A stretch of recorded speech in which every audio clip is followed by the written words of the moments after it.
ولقد آتيناك سبعا من المثاني والقرآن العظيم।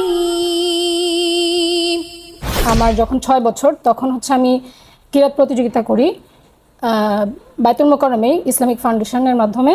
সেখানে আমি তখন 99 জন স্টুডেন্ট ছিল, পরীক্ষার্থী, ছেলে এবং মেয়ে। আচ্ছা, উভয়? হ্যাঁ, উভয়, ছেলে এবং মেয়ে। সেখানে 99 জনের ভিতর থেকে আমি 1 নাম্বার হই। তো মাশাআল্লাহ, তারপরে আপনি আরো অন্যান্য দেশে গিয়েছেন, দুবাইতে গিয়েছেন, যেটা আমরা জানি যতটুকু। দুবাইয়ের গল্পটা যদি একটু শেয়ার করেন। মানে 2 রাকাত নামাজের ভিতরে আপনি 10 পারা তেলাওয়াত করেছেন। আমার একজন উস্তাদকে শুনিয়েছি, প্রতিদিন এক খতম করে হলেও শুনিয়েছি। তখন তো কোভিড ছিল, আপনি কিভাবে কম্পিটিশন করেছেন?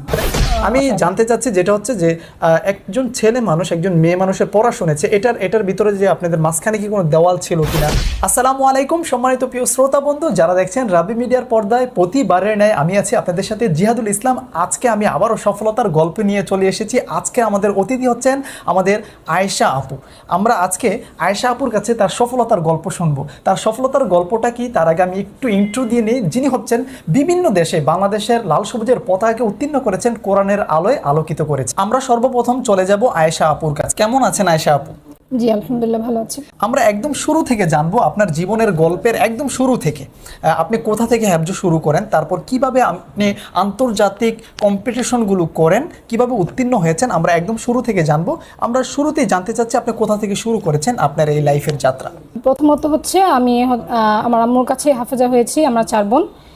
এবং এরপরে শায়েখ নেসার আহমদ আন নাসিরি সাহেব, যে হচ্ছে মার্কাজুত তাহফিজ ইন্টারন্যাশনাল মাদ্রাসার প্রতিষ্ঠাতা, হ্যাঁ, ওনার কাছে আমরা 4 বোনই ওখানে পড়েছি। এবং সেখানে আমরা 3 বছর পড়ি। আপনার বোনদের ভিতরে আপনি কত নাম্বার? আমি 3 নাম্বার। আচ্ছা আচ্ছা। আমরা 4 বোনই এখানে পড়ালেখা করি। এবং সে আমাদের পিছনে অনেক শ্রম দিয়েছেন আলহামদুলিল্লাহ। এবং আমাদের পিছনে যে ওস্তাদগুলো ছিল, ওস্তাদগণ গুরুজন যারা ছিলেন, সবাই খুব ভালো এবং পরিশ্রম করেছেন আমাদের পিছনে, যেই কারণে আজকে আমরা এই পর্যায়ে আসতে পেরেছি। জি আলহামদুলিল্লাহ। তো সেখান থেকে আসলে ছোট থেকে প্রতিযোগিতা করতাম। আমি হচ্ছে আমার যখন 6 বছর তখন হচ্ছে আমি কিরাত প্রতিযোগিতা করি বাইতুল মোকাররমে ইসলামিক ফাউন্ডেশনের মাধ্যমে।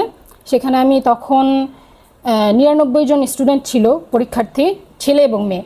আচ্ছা, উভয়? হ্যাঁ, উভয়, ছেলে এবং মেয়ে। সেখানে 99 জনের ভিতর থেকে আমি 1 নাম্বার হই। এটা কত সালে ছিল? এটা আসলে আমার তখন 6 বছর ছিল আসলে, সেটা আমার মনে নাই। মনে ছিল না? সেটা সালটা আসলে আমার এখন এক্স্যাক্টলি মনে নাই। বয়সে কি হেফজ শেষ করে ফেলেছিলেন? আমার 10 বছর বয়সে শেষ হয়েছে। তাহলে আপনি 6